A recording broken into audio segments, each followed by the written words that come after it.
तो ये जो दूसरे के संपत्ति पे नजर, दूसरे के प्रॉपर्टी पे नजर, ये इनका हमेशा से पुराना शौक है। तो कि जब मोदी जी नहीं थे तब हिंदुस्तान में 1 बिलियनर था, 2022 में 162 बिलियनर हुआ, मतलब 161 बिलियनर इंक्रीज किया। तो पी चिदम्बरम की बातों को याद रखना होगा। 2011, 2012, 2013 3 बार उन्होंने ये रीडिस्ट्रीब्यूशन ऑफ वेल्थ की बात की है। राहुल गांधी का जो खानदान है, वो चाहे फिरोज गांधी हो या जो भी हो, ये लोग शुरू से ही व्हाइट स्किन वर्शिपिंग टाइप के लोग थे, मतलब गोरों के प्रति इनकी ज्यादा श्रद्धा थी हमेशा से।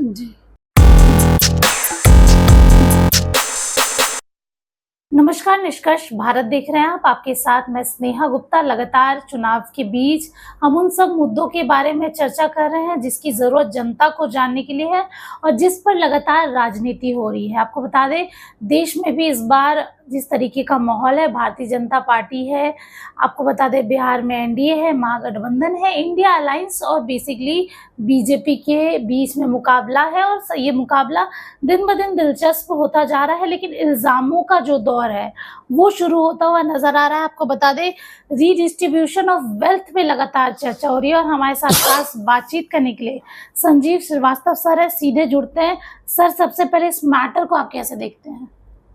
ये कांग्रेस का एक बहुत ही पुराना एजेंडा है, रीडिस्ट्रीब्यूशन ऑफ वेल्थ। एक्चुअल में ये लाइसेंस राज इनके ब्लड में है। जो शाहजादा राहुल गांधी हैं, शाहजादा राहुल गांधी एक राज परिवार के लड़के हैं, तो इनके ब्लड लाइन में ये सारी चीजें हैं, ये कोई नई बात नहीं है। अगर आप इसको ढंग से समझना है तो पहले इसके बैकग्राउंड को समझिए। देखिए, सबसे पहले ये कि राहुल गांधी ने ये बोला है कि मेरा जो क्या बोलते हैं उसको, चुनाव का जो मैनिफेस्टो है, मैनिफेस्टो जो है वो अकाउंटेबल एंड एक्शन ओरिएंटेड है। ये राहुल गांधी ने बोला, मैंने नहीं बोला। इसका मतलब ये होता है कि उन्होंने जो भी मैनिफेस्टो में लिखा है वो लोग करेंगे ही करेंगे, एक्शन ओरिएंटेड है। ये नहीं लिखा कि हम, और वैसे भी कांग्रेस पार्टी कोई रिसर्च ऑर्गेनाइजेशन तो है नहीं जो रिसर्च करेगी, तो उसने रिसर्च ऑर्गेनाइजेशन, ये तो आप मानते हैं कि वो एक पॉलिटिकल पार्टी है, एक्शन ओरिएंटेड ही काम करेगी, जो उन्होंने बोला भी है, अच्छा बात बोला है। रिसर्च ऑर्गेनाइजेशन तो है नहीं। अब दूसरा चीज आपको ये समझना होगा कि Pitroda, who is Sam Pitroda? Sam Pitroda को राहुल गांधी ने खुद बोला है कि मेरे मेंटर, फ्रेंड, फिलोसोफर, गाइड है। ठीक है, अब ये अलग बात है कि उनके जैसा मेंटर है तो राहुल का तो फिर ठीक है, जो है वो है, ये सभी को पता है, उसमें नया बात क्या है। तीसरा, अगर आप इस मुद्दे को समझना होगा तो आपको पी चिदम्बरम की बातों को याद रखना होगा। 2011, 2012, 2013 3 बार उन्होंने ये रीडिस्ट्रीब्यूशन ऑफ वेल्थ की बात की है, लग्जरी टैक्स की बात की है, इनहेरिटेंस टैक्स की बात की है। इन सब की समझने के लिए सबसे पहले चाहिए नेहरू जी के पास। उनके पास एक कोई विक्टर या जॉनसन निरोकर ऐसा करके उन्होंने कंसल्टेंट हायर किया था।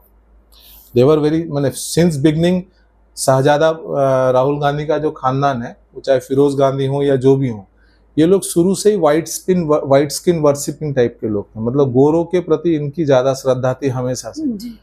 वो अपने इंडियन थॉट्स से ज्यादा वो लोग विदेशी कंसल्टेंट। तो निकोलस नाम था उस व्यक्ति का, जिसने 4 टैक्सेशन प्रपोज किया था: property tax, wealth tax, income tax, wealth tax, gift tax, और हाँ, उस समय टैक्स हुआ करता था एस्टेट टैक्स, एस्टेट ड्यूटी ऐसा कुछ उसको बोलते थे। एग्जैक्टली वो इनहेरिटेंस टैक्स था कि 85% जो पैसा है वो आपको टैक्स के रूप में देना पड़ेगा।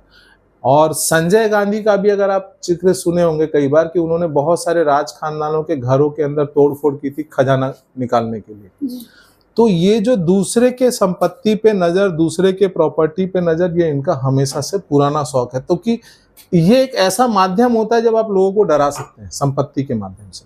ये खत्म हुआ प्रॉपर एस्टेट ड्यूटी जो खत्म हुआ 1985 में खत्म हुआ, और राजीव गांधी ने खत्म किया जब उनको ये लगा कि यार मेरी भी तो प्रॉपर्टी का 85% जा सकता है, तो उन्होंने इस चीज को खत्म किया था। अब आते हैं आज के मुद्दे पे। राहुल गांधी ने बोला कि हम लोग सर्वे करेंगे एंड रीडिस्ट्रीब्यूशन करेंगे। अब सर्वे बाद में भले ही उन्होंने जो भी बोल दिया हो, बट सर्वे पॉलिटिकल पार्टी का काम नहीं। पॉलिटिकल पार्टी एक्शन ओरिएंटेड काम करती है। तो आप ये जो बोल रहे हैं कि सर्वे करेंगे, फिर आप जैसे उदाहरण के तौर पे लीजिए कि मैं सुखी संपन्न परिवार से हूँ और मेरे घर के मेरे पटीदार में मेरे अपने भाई लोगों ने स्टार्टअप से बहुत बड़ा वेल्थ क्रिएट किया है। अब अगर उनका वेल्थ काट करके कोई मुझे दे दे और मेरा वेल्थ काट करके पीछे दे दे तो फायदा क्या होगा? तो फिर देयर इज नो इंसेंटिव, मेहनत करने का, आगे बढ़ने का कोई इंसेंटिव नहीं है। दूसरा चीज है, बिहारियों को डालमिया नगर याद रहना चाहिए। बिहारियों को जब रीडिस्ट्रीब्यूशन की कोई बात करे तो डालमिया नगर याद रखिएगा। डालमिया नगर एक समय बहुत ही प्रॉस्पेरस था, बट जिस दिन वो उद्योगपति वहां से निकल के चला गया, बर्बाद हो गया, सारी चीनी मिल्स बर्बाद हो गई।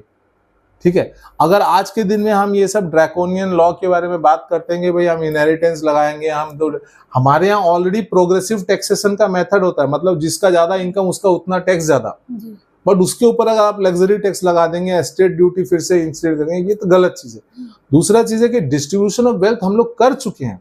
What was land reforms? जो भूदान आंदोलन था, लैंड रिफॉर्म्स था, वो सब क्या था?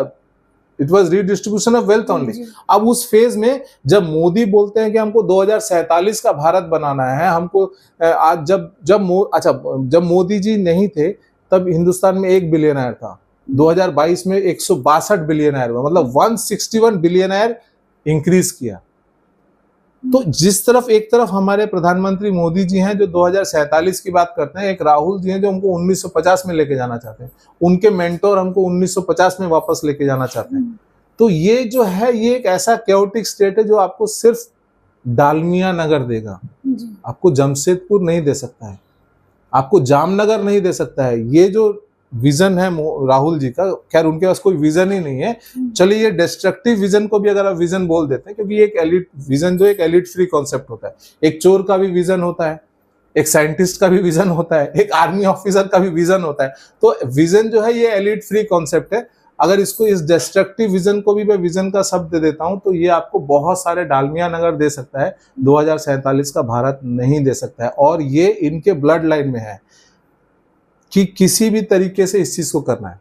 काफी दिनों से ये इन लोग के चर्चा में है, प्रयास में है यहाँ। और हर अगर आप देखेंगे नेहरू, फिरोज खान का पूरा खानदान, ये लोगों ने, ये इनके पास हमेशा ये सोच रही है, तो ये कोई नया चीज नहीं है। जैसे मुसलमान आरक्षण के, मैंने क्या बोला कि 20 साल से ये लोग व्याकुल है मुसलमान आरक्षण देने के लिए, वैसे ये इस चीज को, क्योंकि इस माध्यम से एक तरीके का इंस्पेक्टर राज, लाइसेंस राज ये लागू कर सकते हैं। तो देखिए, लगातार इस पर चर्चा हो रही है, रीडिस्ट्रीब्यूशन ऑफ वेल्थ के बारे में लगातार चर्चा हो रही है। राहुल गांधी बार बार ये कह रहे हैं कि अगर हम चुनाव जीतेंगे तो हम ये करवाएंगे, लेकिन इसकी जो बारे में लोगों को जानना था, किस तरीके से और कब से ये शुरू हुआ और क्या कुछ है इसमें, हमने आपको सब कुछ बताया सीधे। और आपको ये वीडियो कैसा लगा आप जरूर हमें बताएं। तब तक के लिए बहुत बहुत शुक्रिया।